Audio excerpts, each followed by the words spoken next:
Hello friends, हम लोगों ने लास्ट क्लास में चैप्टर स्टार्ट किया था मैथमेटिक्स ऑफ फाइनेंस और उसमें हमने अपना concept number 1 how to compute future value वो हमने स्टार्ट किया था। आज उसी को हम आगे बढ़ाते हैं। तो जो हमारी फ्यूचर वैल्यू टेक्निक है, कंपाउंड वैल्यू जिसे हम बोलते हैं, उसमें फ्यूचर वैल्यू फाइंड आउट की जाती है। एक तो होता है future value of a single amount. Single amount की फ्यूचर वैल्यू कैसे निकाली जाती है लास्ट क्लास में सीख लिया।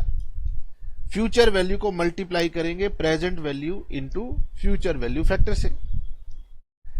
इस चैप्टर में हम टेबल का यूज भी कर सकते हैं जो आसान है, और अगर हम टेबल का यूज नहीं करते तो हम कैलकुलेटर का इस्तेमाल करके फैक्टर को ढूंढ लेते हैं। और ये फैक्टर हम निकालते थे 1 plus are raise to the power N करके।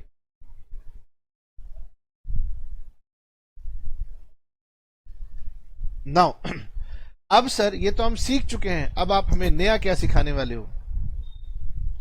अब मैं आपको नया सिखाऊंगा कि अगर हमारे पास मल्टीपल अमाउंट्स हों तो मल्टीपल अमाउंट्स की फ्यूचर वैल्यू कैसे ढूंढी जाएगी। Future value of series of cash flows. तो अगर हमारे पास सीरीज ऑफ कैश फ्लोज हैं तो उनकी फ्यूचर वैल्यू हम कैसे ढूंढेंगे।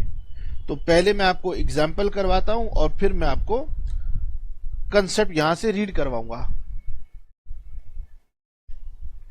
उम्मीद करता हूं कि लास्ट क्लास वाला लेक्चर आपने समझ लिया है और सिंगल अमाउंट की फ्यूचर वैल्यू निकालनी आपको आती है। वैसे मैंने उस क्लास में बहुत सारे कंसेप्ट सिखाए थे, पर मैं अभी सिंपल की बात कर रहा हूं। Future value of multiple amount. Suppose हमने एक एग्जांपल लिखा है टाइम सेव करने के लिए कि X invest ₹50,000 every year for 6 years at 9% per annum. X मान लीजिए बैंक में गया, उन्होंने कहा कि हम एक रिकरिंग डिपॉजिट अकाउंट खोलेंगे, every year I will deposit ₹50,000। Bank ने कहा हम 9% रेट ऑफ इंटरेस्ट देंगे और ये स्कीम 6 years की है। Now what will be the future value eight the end of the 6th year। अब इसकी 6th year के एंड में फ्यूचर वैल्यू क्या होगी वो हमने बताना है। एक बात, जो आप सिंगल अमाउंट की फ्यूचर वैल्यू निकालते थे वहां बहुत सिंपल होता था, हम डायग्राम बनाते थे और जो हम इन्वेस्टमेंट करते थे वो हम हमेशा 0 पीरियड या बिगिनिंग पीरियड में कर दिया करते थे। लेकिन जब सीरीज ऑफ अमाउंट इन्वेस्ट करेंगे तो एक नई बात बीच में आएगी जो कि बच्चों से स्किप हो सकती है या यूं कहूं हो जाती है और फिर उनसे गलती होती है एग्जाम में। इसलिए मेरी बात ध्यान से सुनना। जब सिंगल अमाउंट की बात थी तो ये कंफ्यूजन नहीं थी, लेकिन जब मल्टीपल अमाउंट्स आएंगे, सीरीज ऑफ पेमेंट्स आएगी, तो माइंड में ये क्वेश्चन आना चाहिए कि सर ये जो पेमेंट है, सीरीज ऑफ पेमेंट्स हैं, ये कब की जा रही हैं। तो देखिए मैंने लिखा कि एवरी ईयर आप 50,000 इन्वेस्ट करेंगे 6 years के लिए, बट ये डिपेंड करता है आंसर कि इन्वेस्टमेंट आपने कब की। तो हमने लिखा if investments are made, option number 1, at the end of every year. Sir जब हम future value of single amount निकाल रहे थे तो बिगिनिंग पे इन्वेस्ट कर रहे थे। अगर आपको याद नहीं तो मैं तुम्हें दिखा सकता हूं। लास्ट क्लास में हमने कई सारे क्वेश्चंस किए थे, डायग्राम बनाए थे। ये देखिए डायग्राम में हम हमेशा कैश कहां इन्वेस्ट करते थे। अगर ये मेरा फर्स्ट ईयर है तो फर्स्ट ईयर की बिगिनिंग में इन्वेस्ट करते थे, जिसे हम 0 से डिनोट करते थे। 0 का मतलब होता है बिगिनिंग ऑफ फर्स्ट ईयर। पर यहां पर मैंने आपसे क्या कहा, यहां पर मैंने आपसे कहा अब हम मनी इन्वेस्ट करेंगे eight the end of every year. पहले हम उसको सॉल्व करेंगे फिर हम बिगिनिंग को सॉल्व करेंगे। यानी अब 2 तरह के क्वेश्चन आएंगे, एंड के लिए और बिगिनिंग के लिए, और बच्चा इसको छोड़ देता है या उससे स्किप हो जाता है तो फिर एग्जाम में गलती का स्कोप बन जाता है। पर आप हमसे पढ़ रहे हैं तो हम कोशिश करेंगे कि आपको ये बात पूरी मतलब जोर देकर समझाएं कि जब भी एन्युटी का क्वेश्चन आएगा, खासकर फ्यूचर वैल्यू का आएगा, तो आपने देखना है कि एन्युटी कब हो रही है, बिगिनिंग में या एंड में। तो पहले हम लेते हैं eight the end of every year, फिर हम लेंगे बिगिनिंग ऑफ द ईयर। चलिए, When investments are made at the end of the year। मान लीजिए हमारा जो फ्यूचर वैल्यू का क्वेश्चन है वो कह रहा है कि हम annuity and of the year में इन्वेस्ट करते हैं। तो अगर डायग्राम की तरीके से आप बनाएंगे तो माइंड में पिक्चर बन जाती है। यानी कि पहला अमाउंट मैंने कब इन्वेस्ट किया, आप कह सकते हैं सर ये फर्स्ट ईयर है, ये फर्स्ट ईयर की बिगिनिंग है और ये फर्स्ट ईयर का एंड है, तो फर्स्ट ईयर के एंड में इन्वेस्ट किया। सेकंड 50,000 कब इन्वेस्ट किया? तो सेकंड ईयर के एंड में, थर्ड ईयर के एंड में, फोर्थ ईयर के एंड में, फिफ्थ ईयर के एंड में, सिक्स्थ ईयर के एंड में। सीरीज ऑफ अमाउंट है, सॉल्व करना है। No doubt series of amount की फ्यूचर वैल्यू निकालने का भी एक अपना फॉर्मूला है, लेकिन जब तक मैंने वो नहीं पढ़ा तब तक मैं अपना पुराना कंसेप्ट लगाता हूं। मैं इसे कितनी मैं इसे 6 इंडिविजुअल इन्वेस्टमेंट्स मान के सॉल्व कर देता हूं। क्या मैं ऐसा कर सकता हूं? अगर मुझे सीरीज का क्वेश्चन अभी नहीं पता तो क्या मैं इसे 6 इंडिविजुअल पेमेंट्स की फ्यूचर वैल्यू निकाल के सॉल्व कर सकता हूं? आंसर इज यस, बिल्कुल कर सकता हूं। देखिए कैसे करूंगा। ये है मेरी फर्स्ट इन्वेस्टमेंट, ईयर 1 में मेरी फर्स्ट इन्वेस्टमेंट 50,000। आपने मुझे ये बताना है कि अगर इनको भूल जाइए, अगर ये एक सिंगल पेमेंट है तो इसकी फ्यूचर वैल्यू आप कैसे निकालोगे? ठीक है, मैं यहां लिख के बताता हूं। जो मेरा पहला अमाउंट है, फर्स्ट अमाउंट है, उसकी फ्यूचर वैल्यू होगी 50,000 into 1 plus are raise to the power n। मुझे बताइए जो पहली इन्वेस्टमेंट है इसका n कितना है, कितने साल के लिए ये कंपाउंडिंग होगी? क्योंकि सर फर्स्ट ईयर के एंड में हमने ये मनी डिपॉजिट किया या इन्वेस्ट किया, तो पहला साल तो सर हमारा बेकार हो गया, खत्म हो गया। तो इसकी अब कंपाउंडिंग होगी यहां पर सेकेंड ईयर में, फर्स्ट टाइम यहां कंपाउंडिंग होगी 1, 2, 3, 4 और 5, यानी इसकी कंपाउंडिंग होगी 5 टाइम्स।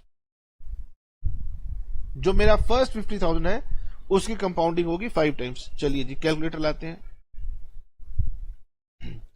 1.09 ये फर्स्ट फैक्टर है, इनटू इक्वल टू दूसरा, तीसरा, चौथा और पांचवा 1.5386, तो राइट ऑफ करेंगे 1.539 ले लेते हैं। तो ये मैंने फैक्टर लिख दिया, इसकी वैल्यू आएगी 1.539। 1.539 इंटू 50,000, ये वैल्यू आ गई मेरे पास 76,950। अगर सीरीज ऑफ कैश फ्लोज हो और उनकी फ्यूचर वैल्यू आपको निकालनी हो तो एक तरीका यह है कि सबकी इंडिविजुअल फ्यूचर वैल्यूज निकालिए, और उनकी इंडिविजुअल फ्यूचर वैल्यूज जब हम कैलकुलेट करते हैं तो इस तरीके की प्रेजेंटेशन आती है। और क्योंकि ये एक टेबल है तो हम इसे नाम देते हैं टेबल प्रेजेंटेशन या टेबुलर प्रेजेंटेशन। ये हमारी प्रेजेंटेशन क्या है? टेबल की फॉर्म में है। अच्छा जी सर दूसरा बताइए, पहला तो हो गया, अब मुझे दूसरा वाला बताइए। दूसरे वाले में 1 plus are raise to the power n कितना होगा? सर ये तो हो गया। अब इसके ऊपर आते हैं। सेकेंड ईयर के एंड में मैंने इन्वेस्ट किया है तो इसकी कंपाउंडिंग होगी थर्ड ईयर में एक बार, फोर्थ ईयर में दूसरी बार, फिफ्थ ईयर में तीसरी बार और सिक्स्थ ईयर में चौथी बार, यानी इसकी केवल 4 कंपाउंडिंग्स हो पाएंगी। तो आप समझ रहे हैं, सेकेंड ईयर तो एंड हो गया, 6 में से 2 साल खत्म हो चुके हैं, तो 4 कंपाउंडिंग्स होगी। आइए जी इसको भी चेक करते हैं। 1.09 इंटू इक्वल टू 2, 3 और 4, 1.4115, तो 1.412 ले लेते हैं। 1.412 ये वैल्यू आ गई मेरे पास 70,600। सिमिलरली इसकी भी हमने वैल्यू फाइंड कर ली। तो जो ये थर्ड ईयर में हमने इन्वेस्ट किया है, अब इसके लिए कितना पीरियड बचा है? 3 इयर्स, तो 3 बार कंपाउंडिंग होगी। 1.09 इंटू इक्वल टू 1.295, 1.295। तो आप सबकी इंडिविजुअल फ्यूचर वैल्यूज ढूंढते जाइए और लास्ट में जाकर के उनको प्लस कर दीजिएगा। तो ये हो जाएगी 1.09 into equal to 1.188, first factor होगा 1.09। और जो सिक्स्थ ईयर के एंड में मैंने इन्वेस्ट किया है इसमें पीरियड हो गया 0, तो 1 plus are raise to the power 0, तो एनीथिंग टू द पावर 0 ये 1 हो जाएगा। ठीक है, 50,000 इंटू 1.188, 59,400, 50,000 इंटू 1.090, 54,500 500 और लास्ट ईयर वाला हो गया 50,000। इन सब का टोटल कर दीजिए। 76,950, 70,600, 64,750, 59,400, 54,500 और 50,000। 3,76,200। उम्मीद करता हूं कि मेरी टोटलिंग ठीक हुई होगी, कोई गलती नहीं हुई होगी। 376,200। ओके,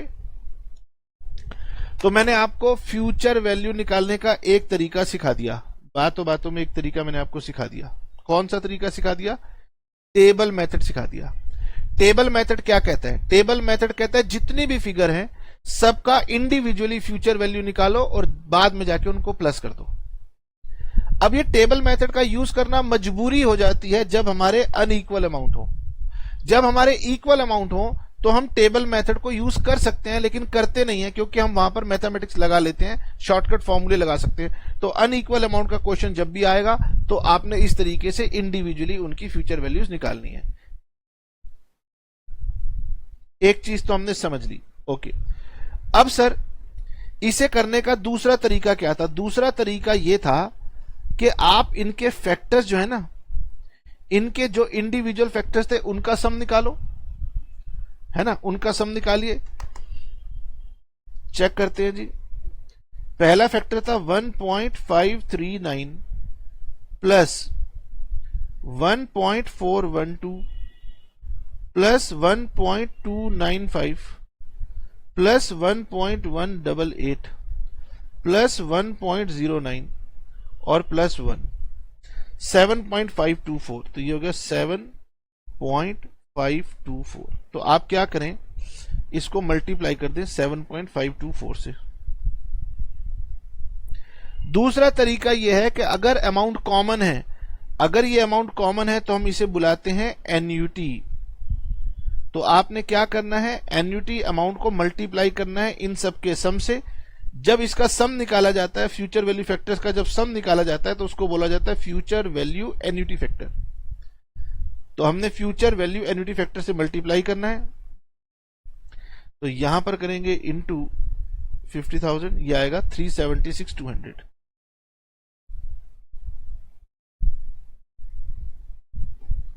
ओके, तो दिस इज फॉर्मूला मेथड कि आप फॉर्मूला लगाइए और काम कीजिए।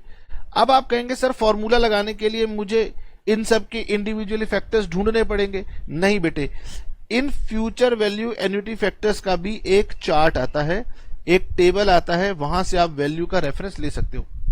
मुझे बताओ, लास्ट वाला टेबल हमारा टेबल नंबर 1 था, उसमें हमने सीखी कंपाउंड वैल्यू फैक्टर। अब आ गया हमारा टेबल नंबर 2, उसमें हम देखेंगे compound value annuity factors. Compound value annuity factors को ही क्या बोलते हैं? Future value annuity factors. तो आपकी बुक के पीछे हेडिंग्स ध्यान से पढ़ लीजिएगा। पहला टेबल अक्सर होता है फ्यूचर वैल्यू फैक्टर्स का, और दूसरा जो टेबल होता है वो होता है फ्यूचर वैल्यू एन्युटी फैक्टर्स का। ठीक है, तो मुझे दरअसल इस क्वेश्चन को करने के लिए टेबल की कोई जरूरत नहीं थी, मैं डायरेक्टली इस वाले मेथड से, फॉर्मूले से सॉल्व कर सकता था, पर टेबल बना के एक बार दिखाना जरूरी था सो दैट आप अनइक्वल अमाउंट का अंदाजा लगा सकें। ठीक है, तो आइए मैं आपको दिखाता हूं। अगर आप बुक के पीछे जाएंगे तो ऐसे ही आपको मिलेगा टेबल नंबर 1 जो कि कंपाउंड वैल्यू फैक्टर्स को बताता है। तो ये हमारे कंपाउंड वैल्यू फैक्टर्स हैं 1 to 10%, फिर 11 to 20, कई बुक्स में 20 के बाद 21 to 30 भी होते हैं, लेकिन हमने 20 तक लिए हैं। अब हमारी बुक में आप देख सकते हैं टेबल नंबर 2 स्टार्ट हो गया। टेबल नंबर 2 जो है वो आपके एन्युटी फैक्टर्स हैं। ओके, तो एन्युटी फैक्टर में आप जाइए, ये रहा आपका रेट 9% और पीरियड आपका था 6 इयर्स।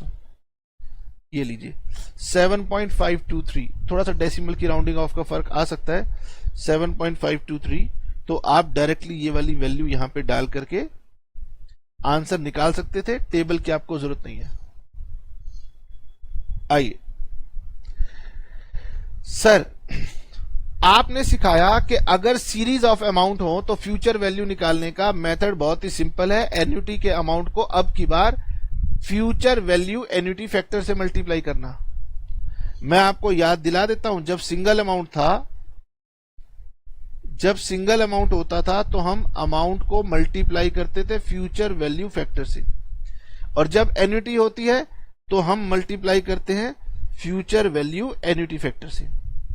सर इसकी टेबल से तो हमने देख के सॉल्व कर लिया, लेकिन ये बताइए कि अगर हमारे पास टेबल ना हो, कैलकुलेटर से हमें करना हो, तो हम कैसे करें? वैसे मुझे पता है आप टेबल से ही करोगे, लेकिन फिर भी पूछोगे ना सर, हाँ कैलकुलेटर से बताइए। तो how to calculate future value annuity factor with the help of calculator? आसान सा तरीका है। फ्यूचर वैल्यू एन्युटी फैक्टर निकालना है तो आपको लिखना है 1 plus r raise to the power n minus 1 divided by r. Sir ये क्या फॉर्मूला, हम तो भूल जाएंगे। कुछ नहीं, बहुत सिंपल है। 1 plus r raise to the power n, क्या तुम्हें याद है, इसको हम बोलते थे फ्यूचर वैल्यू फैक्टर। यानी आपको पहले फ्यूचर वैल्यू फैक्टर ढूंढना है। हाँ सर वो हमें निकालना आता है। माइनस करना है 1, डिवाइड करना है आर से। तो बताइए मेरा रेट क्या है? 1.09। एन कितना है? 6। निकालें 1.09 पहला फैक्टर इनटू इक्वल टू दूसरा फैक्टर, तीसरा, चौथा, पांचवा, छठा। ओ 1.677।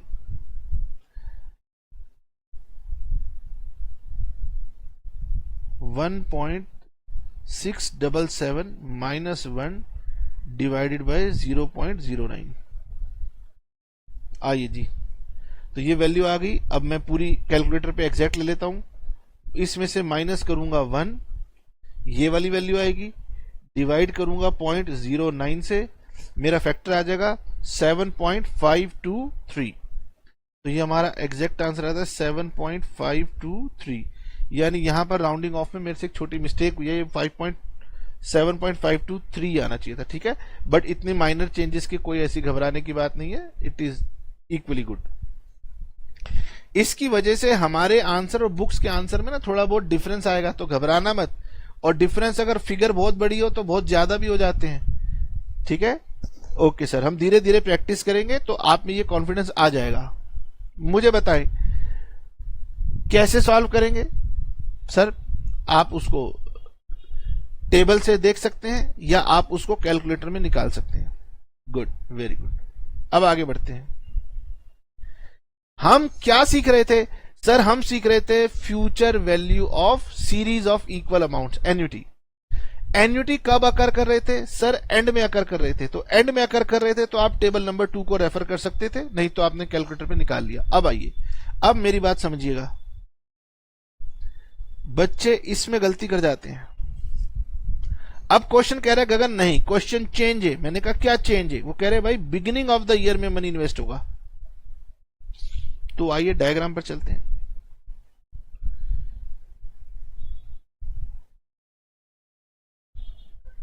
अब मेरा ऑप्शन आ गया कि अगर हम बिगिनिंग ऑफ द ईयर में इन्वेस्ट कर रहे हैं तो क्या होगा। तो देखिए, तो मेरे अमाउंट अब यहां पर इन्वेस्ट होंगे। अब मुझे बताइए ये जो पहला वाला अमाउंट है ये कितने ईयर के लिए इन्वेस्ट हुआ? 6 ईयर के लिए। यानी इसकी कितनी कंपाउंडिंग होगी? 6 कंपाउंडिंग होगी। इसकी कितनी होंगी? 5। इसकी कितनी होंगी? 4। ये 4th ईयर के बिगिनिंग में है तो 4, 5, 6। इसकी होंगी 3, इसकी होंगी 2, और सर एक और आना चाहिए था 6th ईयर का। इसकी कंपाउंडिंग होगी 1। तो जानते हो अगर एंड में था और अगर बिगिनिंग में है तो क्या फर्क हो गया? बिगिनिंग में अगर कैश अकर कर रहा है तो सभी की कंपाउंडिंग एक बार ज्यादा हो पा रही है। अगर मैं अमाउंट फर्स्ट ईयर के एंड में इन्वेस्ट करता तो मेरी एक कंपाउंडिंग फर्स्ट वाले की कम हो जाती, सेकंड वाले की भी एक कम हो जाती, तो हर एक की एक एक कम हो जाती। और मैंने बिगिनिंग में किया इसलिए हर एक किसी की एक एक बढ़ गई है। ठीक है, आपने ये बात नोटिस की या नहीं की? पिछली बार क्वेश्चन में मैंने 6th ईयर के एंड में इन्वेस्ट किया था इसलिए कंपाउंडिंग नहीं मिली थी। अब की बार 6th ईयर के बिगिनिंग में किया है तो इसका हो जाएगा 1.09। दूसरे का हो जाएगा 1.188। तीसरे का हो जाएगा 1. कितना था? ऊपर से देख लूं, 1.295।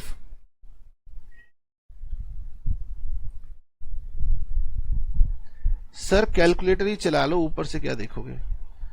आइए जी कैलकुलेटर चला लेते हैं। 1.09, हमें यह भी पता लग जाएगा कौन से फैक्टर की राउंडिंग में हमने गलती कर दी थी।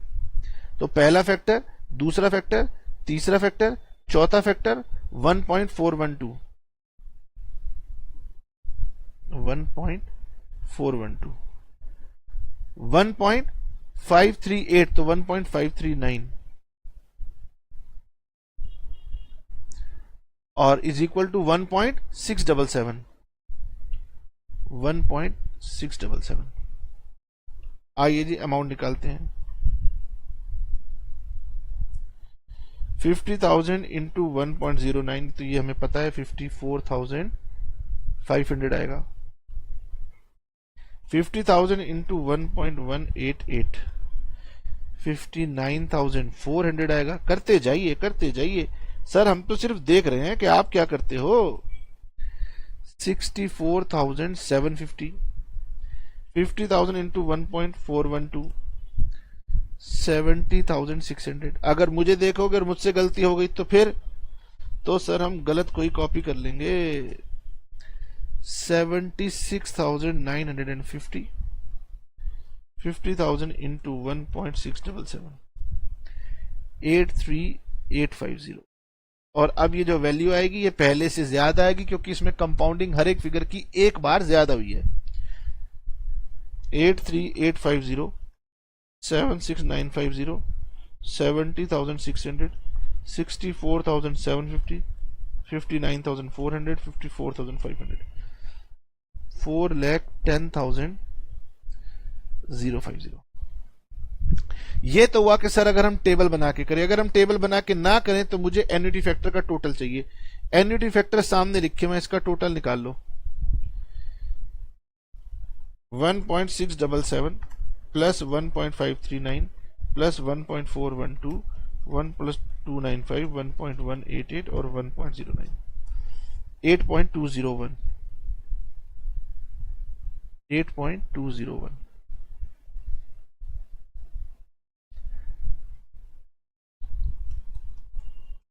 $4,10,050।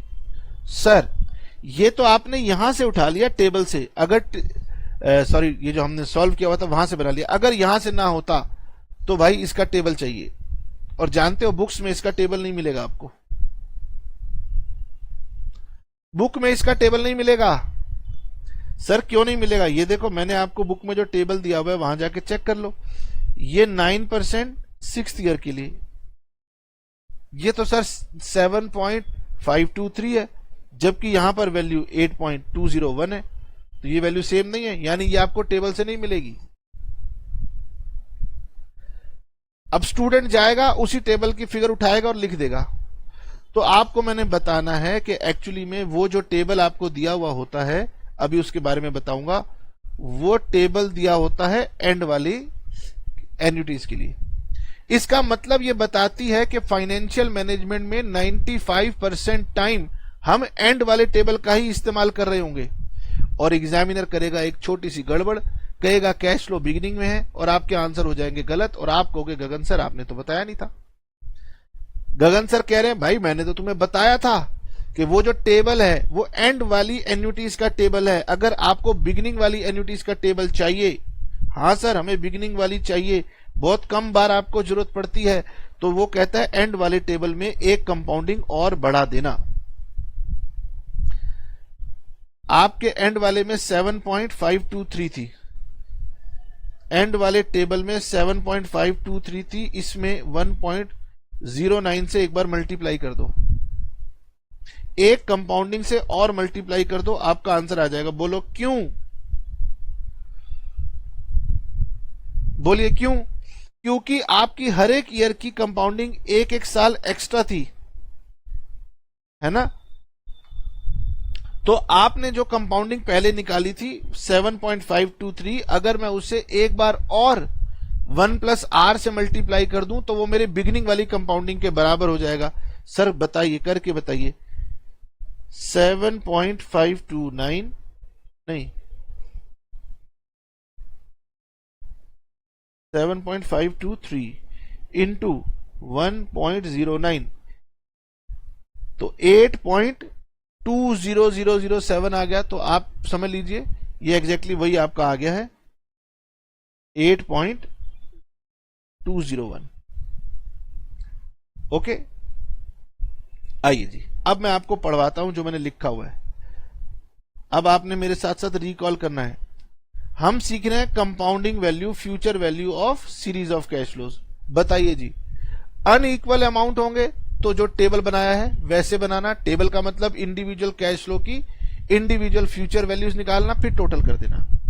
ओके सर, अगर क्वेश्चन में इक्वल अमाउंट हुए तो क्या होगा? तो भाई 90% क्वेश्चन में इक्वल अमाउंट ही होते हैं।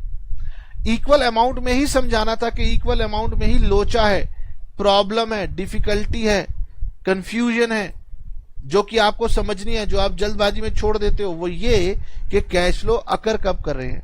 तो हमारा जो कंसेप्ट है future value of multiple cash flows का, वो ये कहता है कैश फ्लो में occur either at the end of the period और at the beginning of the period. बोलो, समझ में आया? समझ में आया कि सर हाँ, कैश फ्लो एंड में भी हो सकते हैं, बिगिनिंग में भी हो सकते हैं। जब कैश फ्लो एंड में अकर कर रहे हो तो इसका एक टेक्निकल नाम रखा गया। इसका नाम रखा गया रेगुलर एन्युटी, या इसका नाम रखा गया ऑर्डिनरी एन्युटी। क्या नाम रखा? रेगुलर या फिर ऑर्डिनरी एन्युटी। अगर आप टेबल में जाके चेक करेंगे तो मैंने लिखा हुआ है ऑर्डिनरी या रेगुलर एन्युटी के ये फैक्टर्स हैं। कंपाउंड वैल्यू या फ्यूचर वैल्यू फैक्टर्स हैं, एन्युटी के लिए है। लेकिन एन्युटी कैसी है? ऑर्डिनरी या रेगुलर। क्या फ्यूचर वैल्यू फैक्टर में भी ऑर्डिनरी और रेगुलर होता था? आंसर इज नो, एन्युटी में होगा। तो ये एंड वाले पीरियड का फैक्टर टेबल है। When cash flow occur at the end of the period, it is known as regular or ordinary annuity. And when cash flow occur at the beginning of the period, it is known as annuity due or annuity immediate. Sir, हमें जो table मिलता है वो ordinary का मिलता है, और sir अगर हमें ड्यू या इमीडिएट वाले का चाहिए तो जो फैक्टर टेबल कॉरस्पॉन्डिंग आपको वहां मिल रही है रेगुलर वाली, उसे वैल्यू को इंटू 1+r से मल्टीप्लाई कर देना, आपकी ये वाली वैल्यू आ जाती है। बुक कहती है हर चीज का टेबल नहीं देंगे। सर क्वेश्चन आएगा और क्वेश्चन में लिखा ही ना हो कि ये कैश फ्लो कब अकर किया, एंड में या बिगिनिंग में, तो क्या करना है? तो लिखिए अनलेस अदरवाइज गिवन। जब तक आपको गिवन ना हो, we will always assume that cash flows occur at the end of the period. अगर क्वेश्चन साइलेंट है तो आप क्या मानेंगे? Ordinary annuity. Ordinary ordinary ordinary रट लीजिए। क्वेश्चन लिखेगा नहीं, आप क्वेश्चन सॉल्व करेंगे। क्वेश्चन सॉल्व करने के लिए टेबल को रेफर करेंगे, आंसर आता जाएगा। एक बार अचानक क्वेश्चन ड्यू का आ जाएगा और उस दिन आप उसी टेबल को रेफर कर दोगे, आंसर गलत हो जाएगा। फिर आप मत कहना गगन सर आपने बताया नहीं था। जिन्होंने नहीं बताया था नहीं बताया था, लेकिन मैंने आपको बताया है। नोट कर लीजिए। आप केवल वीडियो को सुनते हैं इसलिए भूल जाते हैं। आपको बार बार कहता हूं नोट बनाइए। आप कहते हो नहीं सर नोट को पीडीएफ फॉर्म में दे दो। खैर वो आपकी मर्जी है, कई बच्चे वाकई बहुत सीरियस होते हैं। यानी सर हमने ये सीखा, रिकॉल कर रहा हूं कि future value of unequal amount है और future value of equal amount है। अनइक्वल में तो हमेशा टेबल से सॉल्व होगा। इक्वल के अंदर देखना पड़ेगा बिगिनिंग है या एंड है। Most of the time and होगा। एंड वाले को रेगुलर एन्युटी बोलते हैं, बिगिनिंग वाले को एन्युटी ड्यू बोलते हैं। ठीक है, इसे हम टेबल बना के सॉल्व कर सकते हैं, मैंने अभी दिखाया। लेकिन तरीका क्या रहता है, आप इसे फॉर्मूले की हेल्प से कीजिए। नाउ अगर आपकी एन्युटी ऑर्डिनरी एन्युटी है तो आपका फैक्टर होगा फ्यूचर वैल्यू फैक्टर -1/r। ये वाला फॉर्मूला यूज होगा। ओके, नाउ अगर आपकी एन्युटी जो है वो एन्युटी आपकी कौन सी है? एन्युटी ड्यू है या एन्युटी इमीडिएट है, तो आपने क्या करना है, इस फैक्टर को मल्टीप्लाई कर देना है 1+r से। ये देखिए, अगर आपकी एन्युटी ड्यू है तो आपने अपने फ्यूचर वैल्यू एन्युटी फैक्टर जो रेगुलर से मिलते हैं उसको मल्टीप्लाई कर देना है 1+r से। बोलिए समझ में आया? आइए मैं आपको कुछ क्वेश्चंस करके दिखाता हूं। सर बहुत देर से बहुत कुछ सीख रहे हैं, आप थोड़ा सा रिकॉल करते हैं ताकि ईज आउट हो पाए कंसेप्ट। तो ये हमने लास्ट क्लास में सीख लिया था। अब हम चलते हैं फ्यूचर वैल्यू ऑफ एन्युटी। अब रिलैक्स होके मेरे साथ बनाइए। अब आप सीख चुके हैं। 15 annual payments of 5,000 are made into a deposit account that pays 14% interest per year. What is the future value of this annuity eight the end of 15 years? यहां पर आएगा एन्यूटी। उम्मीद करता हूं जब मैं आपको ये पीडीएफ दूंगा तो ये मैं करेक्शन कर दूंगा। सर मैंने कहा बोलो बोलो सर, क्वेश्चन के अंदर ये तो लिखा ही नहीं कि ये कौन सी एन्यूटी है, तो अब आप बताओ ये कौन सी है? सर ये तो रेगुलर एन्यूटी है। अब बताओ रेगुलर एन्यूटी का आंसर कैसे निकालते हैं?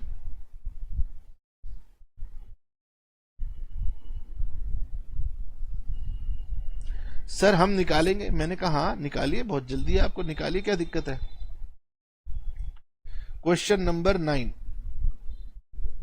हमें ढूंढनी है future value of annuity.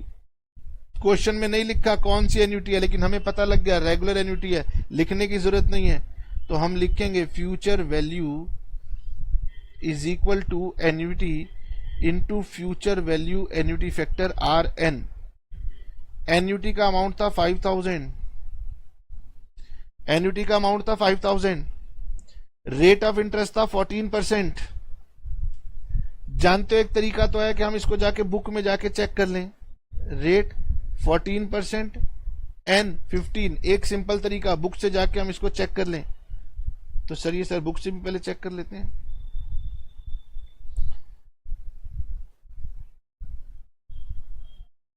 Eleven 12 13 14, ये 15 ईयर, 11 12 13 14, 43.842, 43.842, 43.842 मल्टीप्लाइड बाय 5000, 2,19,210, 2,19,210। लेकिन सर हमारे अंदर एक ना क्या कहते हैं, चुल है, जोश है, हम कैलकुलेटर से निकालेंगे। मैंने कहा अच्छा निकालिए, कोई दिक्कत नहीं। अब आपने क्या करना है, अब आपने annuity into future value factor RN ढूंढना है, -1 डिवाइडेड बाय R, ये ढूंढना है। तो सर 5000 इंटू, या सर इतना ज्यादा क्यों करेंगे, जैसे पहले करते थे वैसे ही कर लेते ना। Future value annuity factor RN is equal to future value factor RN -1 divided by R। तो कभी मैं ये वाला फॉर्मूला लिख दूंगा, कभी मैं 1 plus R raise to the power N वाला फॉर्मूला लिख दूंगा, ताकि आप कंफर्टेबल हो जाएं। ओके, तो सर आइए 1.14 ये पहला फैक्टर है, इनटू इक्वल टू दूसरा, तीसरा, चौथा, पांचवा, छठा, सातवां, आठवां, नौवां, 10वां, 11 12 13 14, ये आ गई। ओके, ये 14 15 हो गई, मैं खुद कंफ्यूज हो गया, सर 14 है 15 है, 15 ही था। -1 डिवाइडेड बाय 0.14, 37.581, नहीं सर गलती की थी आपने, 1.14 इंटू इक्वल टू, ये दूसरा फैक्टर है, दूसरा है ना। तो 3 4 5 6 7 8 9 10 11 12 13 14 15, 15 ईयर का फैक्टर आ गया। ओके, -1 डिवाइडेड बाय 0.14, अब ठीक है।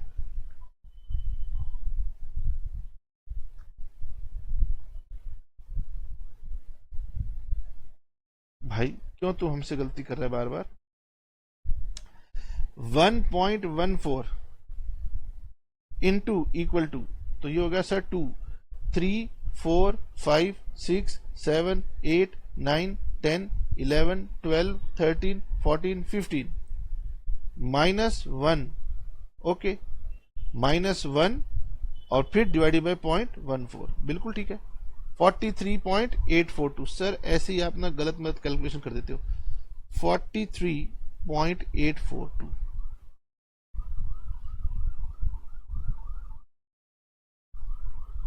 सर अगर हम अपनी नॉलेज दिखाने के लिए यहां लिख दें एन्यूटी रेगुलर, ताकि हमें याद रहे, तो क्या कोई दिक्कत है? कोई दिक्कत नहीं है।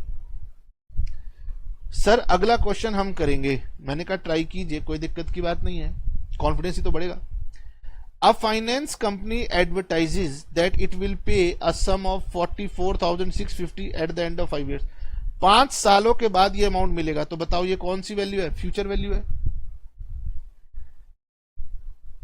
To investor who deposit annually 6,000 for 5 years, अगर आप 6,000 डिपॉजिट करते हो 5 years के लिए तो आपको इतना अमाउंट मिलेगा.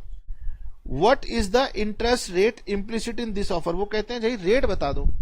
तो इसमें क्या दिक्कत है, मैंने आपको लास्ट क्लास में बताया था कि अगर इसको आप यूज करेंगे तो आप रेट भी निकाल सकते हैं. कुछ बच्चे कह रहे सर हमने तो शुरू कर दिया. मैंने कहा कोई बात नहीं, मैं डिजिटल इक्विपमेंट्स पर धीरे धीरे कर पाता हूं. आप किसी भी डिजिटल क्लास को देख लेना, जो जूम पर पढ़ा रहे होंगे या कहीं भी पढ़ा रहे होंगे, वो डिजिटल इक्विपमेंट यूज करना बहुत दिक्कत होता है. ठीक है, इसलिए हम थोड़ा स्लो हो जाते हैं. Future value is equal to annuity into future value annuity factor r और एन. स्टूडेंट कई बार कहते हैं कि सर आप तो लाइव क्लास पढ़ा दो. लाइव क्लास में वो आउटपुट नहीं आती जो हमारी रिकॉर्डेड क्लास में आती है. ये नो डिस्टरबेंस क्लास होती है. ये आपकी मूवी की तरह या सीरियल की तरह होती है, एपिसोड्स की तरह होती है जो प्रॉपरली रिकॉर्डेड होते हैं. लाइव क्लास में आपको कभी भी इतना कंटेंट मिल नहीं सकता. फिर भी आपकी अपनी चॉइस है. 44,650 ये हमारी फ्यूचर वैल्यू है. 6,000 रुपीज हम डिपॉजिट करते हैं into future value annuity factor r n, और मुझे इसमें से सिर्फ एन मालूम है 5 years. ओके, तो यानी कि future value annuity factor r n is equal to 44,650 divided by 3,000. 44,650 divided by 6,000, 7.4416, तो 7.442. तो हम ले लेते हैं future value annuity factor r तो नहीं पता 5 years के लिए 7.442. यस, अब क्या करना पड़ेगा, अब टेबल पे जाना पड़ेगा. अब मैं टेबल पे जाऊंगा और मुझे पता है कि 5th ईयर में मेरा फैक्टर है 7.442. तो मैं ढूंढता हूं, आइए जी 5th ईयर में ढूंढना है 7.442. ओ ये मिल गया. इसके कॉरेस्पॉन्डिंग कौन सा रेट आ रहा है, 20% का रेट आ रहा है. तो इसका मतलब ये हो गया in the row of 5 years 7.442 corresponds against the 20% rate. तो वहां से हमारा जो रेट हो गया वो 20% हो गया. जब हमें ईयर पता है तो हमने रो वाइज देख लेना है, और अगर हमें रेट पता होता तो हम उस रेट के अंदर कॉलम वाइज नीचे आते हुए देख लेते किस ईयर में वो हमें मिल गया. ठीक है सर, बहुत ही ये आसान क्वेश्चन था. क्वेश्चन नंबर 9 हमने कर लिया, क्वेश्चन नंबर 10 हमने कर लिया, हमें मजा आ गया. अब हम 11 करेंगे, खुद करेंगे. अच्छा जी, you want to take a world tour. ओ भाई साहब, पूरा वर्ड घूमना है. Which cost 10 lakh. Oh the cost is expected to remain unchange. यही कॉस्ट रहने वाली है. You are willing to save 80,000 to fulfil your desire, और इसके लिए आप 80,000 रुपीज सेव कर सकते हैं annually. How long will you have to wait if your saving earns a return of 14% per annum. चलिए जी, हमें रेट बता दिया. कह रहे जी अब की बार टाइम बताइए. पिछली बार टाइम बताया था, रेट पूछ लिया था. अब की बार कह रहे रेट बता रहा हूं गगन, टाइम बता दो. ओके, इसके अंदर ना हम आपको एक चीज और बढ़िया सी सिखा देंगे. देखिए कैसे. आप चाहें तो खुद से ट्राई कर सकते हैं, बट इसमें हम आपको एक बढ़िया सी चीज सिखाएंगे. Question number 11, annuity 80,000. ये बताओ बिगिनिंग वाली है या एंड वाली है. सर क्वेश्चन जब भी साइलेंट हो हमेशा एंड वाली होती है. हमारा टेबल बिगिनिंग वाली क्या है, एंड वाली क्या है. सर एंड वाली का ही टेबल है. ओके, फ्यूचर वैल्यू कितनी, 10 lakh. सर हमें क्या मालूम है, रेट मालूम है कितना, 14%. हमें बताना क्या है, एन बताना है.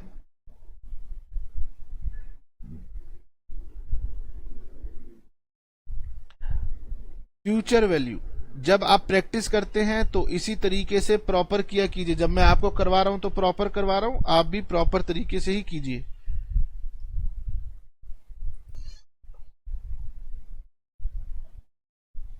Annuity into future value annuity factor. तो future value annuity factor is equal to future value upon में एन्युटी। तो ये हो गया आपका 10 लाख डिवाइडेड बाय 80,000।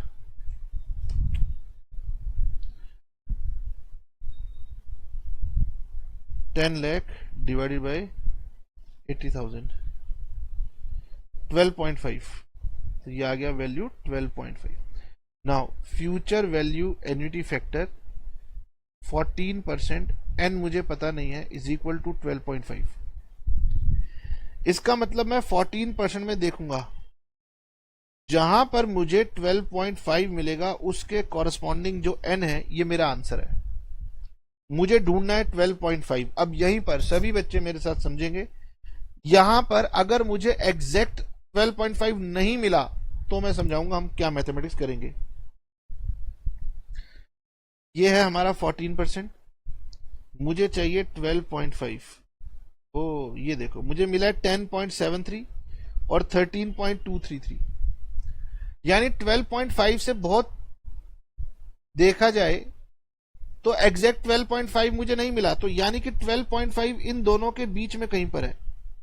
क्या इतना समझ में आ रहा है कि 10 से ज्यादा है लेकिन 13 से कम है। अब मैं नोट करता हूं कि मुझे 7th ईयर में मुझे मिला है 10.73, मुझे 8th ईयर में मिला है 13.233, और मेरा जो डिजायर्ड फैक्टर था वो था 12.5, यानी मेरा आंसर जो है 7 ईयर से ज्यादा है पर 8 ईयर से कम है।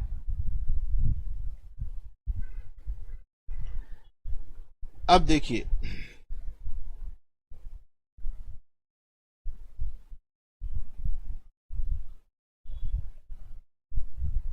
ये है 7, ये है 8, ये है 10.730, ये है 13.233 और मुझे यहां पर आना है 12.5 के ऊपर। ओके, तो मुझे ये बताओ यहां से लेकर यहां तक कितना रह गया।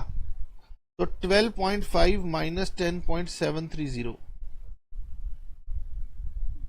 12.5 माइनस 10.730, 1.77, यानी कि मुझे 1.77 और ऐड करना है। ठीक है, ये देखो 10.730 में अगर मैं 1.77 और ऐड कर दूं तो मेरा आंसर आ जाएगा। लेकिन मेरे पास जो फिगर है वो ये कहती है कि पूरे एक साल में हम कितना फैक्टर इंक्रीज कर देंगे। तो ये हो जाएगा, where is my calculator,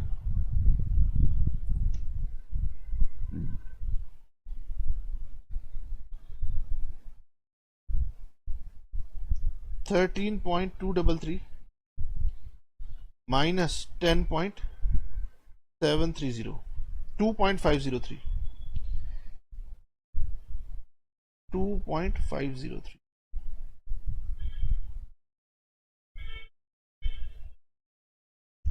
okay, आप इसे मैथमेटिकली समझिए। अगर 7th ईयर में 10.730 था, 8th ईयर में ये 13.233 हो गया, तो एक साल में ये 2.503 बढ़ गया। 1 ईयर में 2.503 ये इंक्रीज कर गया। अब इसको आपने समझना है। 1 ईयर में कंपाउंड फैक्टर कितना इंक्रीज हो जाता है? 2503। 1 ईयर में कंपाउंड फैक्टर 2.03 इंक्रीज हो जाता है। यही मैंने यहां पर आपको रिप्रेजेंट करके बताया है कि पूरे साल में फैक्टर बढ़ गया 2.503। मुझे चाहिए कि 1.77 इंक्रीज करने के लिए साल का कितना टाइम लगा। तो ये सिंपल मैथमेटिक्स है, इसे बोलते हैं टेक्निक ऑफ इंटरपोलेशन। ठीक है, तो आप ये कह सकते हैं कि 2.503 फैक्टर बढ़ने में लगा 1 ईयर। तो एक फैक्टर मतलब फैक्टर को 1 बढ़ने में कितना पीरियड लगेगा? 2.503, 1/2503।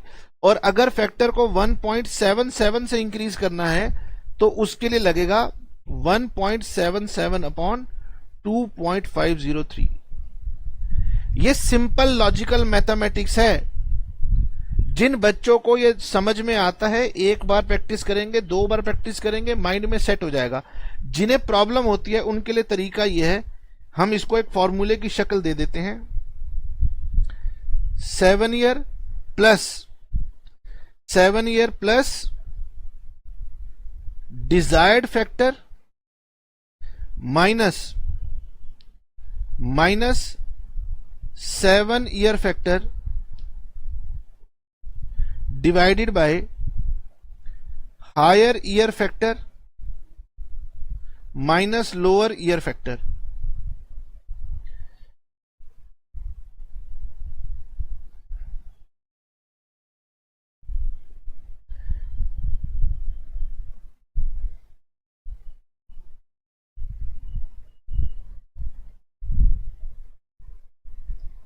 ठीक है, लॉजिकली सोचिए कि सर एक साल में 2.503, तो 1.77 में कितना? तो 1.77 डिवाइड बाय 2.503। या फिर जो लोअर ईयर है उसको लीजिए, प्लस यहां से यहां तक का गैप कितना डिवाइड बाय इन दोनों का गैप कितना।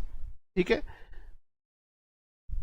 तो इस इंटरपोलेशन को हम बाद में भी कई बार प्रैक्टिस करेंगे। इनिशियली एक बार आपको ये समझना है। तो ये हो गया 7 प्लस 1.77 कितना समय लेगा अगर 2.503 एक आया है तो 1.77 यहां देखते हैं, 1.77 डिवाइडेड बाय 2.503, ये होगा 7। तो ये हो गया हमारा आंसर 7.7 ईयर्स, 7.7 ईयर्स, ये इसका आंसर आएगा। ठीक है, चलिए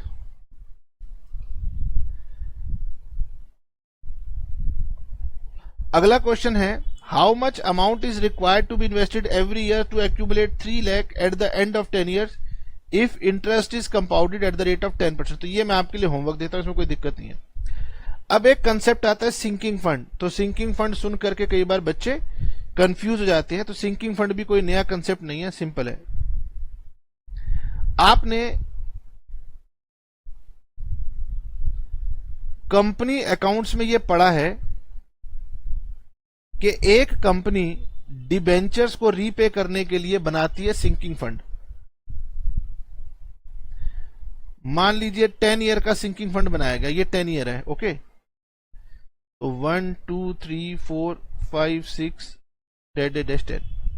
यहां पर कंपनी को एक अमाउंट रिटर्न करना है, तो this is known as future value.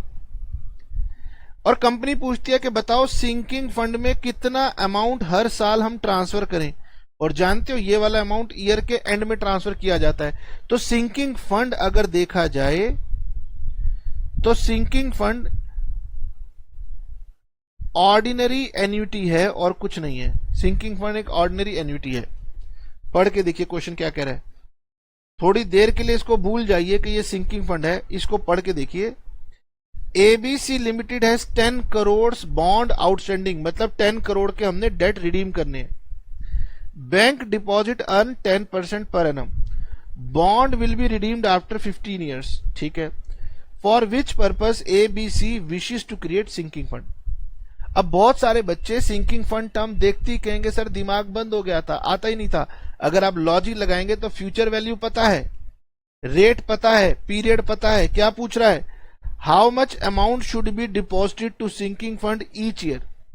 Sinking fund by default end का होता है, बिगिनिंग का भी होता तो मुझे कोई दिक्कत नहीं थी। How much amount should be deposited to sinking fund each year, to retire 10 crore of bonds, तो 10 करोड़ के बॉन्ड रिटायर करने के लिए कितना सिंकिंग फंड चाहिए? तो बताइए, क्या ये एक ऑर्डिनरी सा क्वेश्चन नहीं है? तो मैं इसे यूं कह सकता हूं, future value is equal to annuity into future value annuity factor 10% 15 years. Okay. Now, this annuity is basically your sinking fund amount, जो कि मुझे क्वेश्चन में ढूंढना है। तो हम क्या करेंगे? हम इसे यूं कहेंगे कि annuity is equal to future value into, ये वहां जाएगा तो फ्यूचर वैल्यू एन्युटी फैक्टर। इसी को अगर मैं चेंज करके लिखना चाहूं तो मैं ऐसे लिखूंगा, एन्युटी की जगह लिखूंगा sinking fund amount is equal to bond value multiplied by sinking fund table factor. Technical language में ऐसे लिखा जाएगा, और सिंकिंग फंड टेबल फैक्टर क्या होगा? 1 upon future value annuity factor. Which ever वे आप लेना चाहें, अगर हम इसे नॉर्मल टर्म्स में लिखेंगे तो भी हमें एन्युटी का अमाउंट ढूंढना है, और अगर हम इसे स्पेसिफिकली सिंकिंग फंड की लैंग्वेज में लिख दे तो एग्जाम रखेगा, यार ये बच्चा कितना इंटेलिजेंट है, इसको सब कुछ आता है। बताइए जी, कैसे करना चाहेंगे? जैसे करना चाहेंगे वैसे कर लीजिए। तो इसके लिए आपने लेना है 10 करोड़ और मल्टीप्लाई करना है 1 divided bye future value annuity factor 10% 15 year. तो मैं यहां से टेबल से देख लेता हूं, ये रहा, ये फैक्टर है 31.772। तो यहां लिखूंगा 1 डिवाइडेड बाय 1 डिवाइडेड बाय 31.772। ठीक है, ये वाली वैल्यू होगी, और इसको मल्टीप्लाई कर दीजिए 10 करोड़ से। तो पहले लेते हैं 1 लाख, 10 लाख, 100 लाख, 1 करोड़ हो गया, ये 10 करोड़ हो गया। 31,47,425, 31,47,425, ये हमारा आंसर हो जाएगा 31,47,425 रुपीज अप्रॉक्स। लीजिए, तो आपने देखा कि सिंकिंग फंड फैक्टर क्या है? 1 upon future value annuity factor, और कुछ नहीं है। सिंकिंग फंड की अगर अमाउंट ढूंढनी हो तो ये फॉर्मूला रट लीजिए, bond value into sinking fund table figure.